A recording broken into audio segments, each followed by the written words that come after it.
Hai semuanya, kami dari kelompok 8 yang beranggotakan Sonia Hapsari Marbun dan Siti Rahma.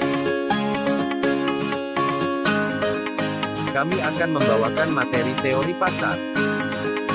Kami akan membacakan tentang pasar-pasar adalah institusi yang memungkinkan terjadinya pertukaran melalui tawar-menawar atau pelelangan.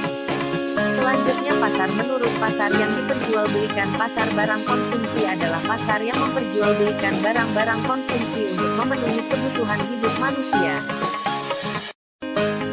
Selanjutnya, pasar barang produksi adalah pasar yang memperjualbelikan beberapa faktor produksi yang berguna bagi kelancaran proses produksi, seperti tembakau, beras, kopi, minyak bumi, tembaga, balai latihan kerja, mesin cetak, mesin tekstil, dan bursa efek. Selanjutnya adalah pasar menurut waktu bertemunya penjual dan pembeli. Yang pertama, pasar kaget adalah pasar sesaat yang terjadi ketika terdapat sebuah keramaian atau perayaan. Selanjutnya yang kedua, pasar harian adalah kegiatan pertemuan antara penjual dan pembeli yang berlangsung setiap hari.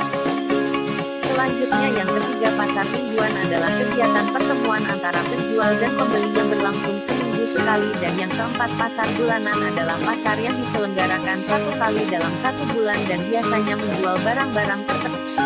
Selanjutnya yang kelima, pasar tahunan adalah pasar yang diselenggarakan satu kali dalam satu tahun dan biasanya bertujuan untuk memperkenalkan produk baru. Selanjutnya yaitu pasar menurut luasnya kegiatan distribusi. Yang pertama, pasar setempat adalah kegiatan pertemuan antara penjual dan pembeli yang diperjualbelikan di pasar tersebut berupa barang-barang konsumsi. Selanjutnya yang kedua, pasar daerah adalah pedagang-pedagang yang ada di pasar daerah, biasanya para pedagang besar yang melayani pedagang-pedagang eceran. Selanjutnya yang ketiga, pasar nasional adalah kegiatan pertemuan antara penjual dan pembeli yang meliputi wilayah suatu negara. Dan yang keempat, pasar internasional adalah kegiatan pertemuan antara penjual dan pembeli dari berbagai negara di seluruh dunia.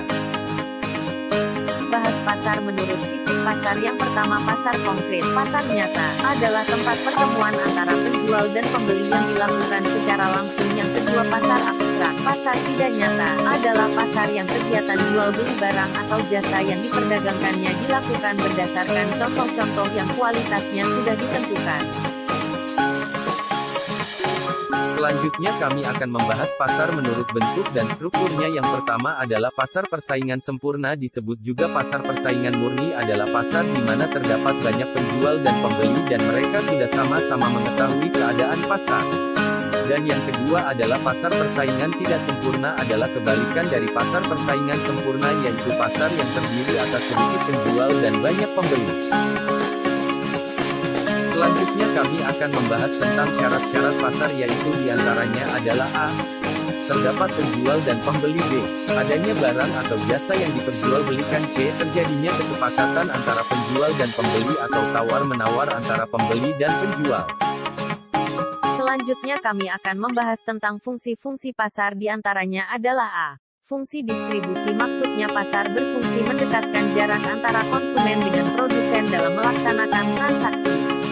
Dalam fungsi distribusi, pasar berperan memperlancar penyaluran barang dan jasa dari produsen kepada konsumen. Selanjutnya B. Fungsi pembentukan harga, maksudnya pasar berfungsi sebagai pembentuk harga pasar, yaitu kesepakatan harga antara penjual dan pembeli. C. Fungsi-fungsi promosi, maksudnya pasar digunakan sebagai ajang promosi. Pelaksanaan promosi dapat dilakukan dengan cara memasang spanduk, membagikan brosur, membagikan sampel dan lain-lain. Selanjutnya kami akan membahas tentang peran pasar, diantaranya adalah 1. Sebagai tempat untuk mempromosikan barang. 2. Sebagai tempat untuk menjual hasil produksi. 3. Sebagai tempat untuk memperoleh bahan produksi. 4. Memudahkan konsumen untuk mendapatkan barang kebutuhan. 5. Sebagai tempat bagi konsumen untuk menawarkan sumber daya yang dimiliki. 6. Sebagai penunjang kelancaran pembangunan. Kami mengucapkan terima kasih banyak atas perhatiannya.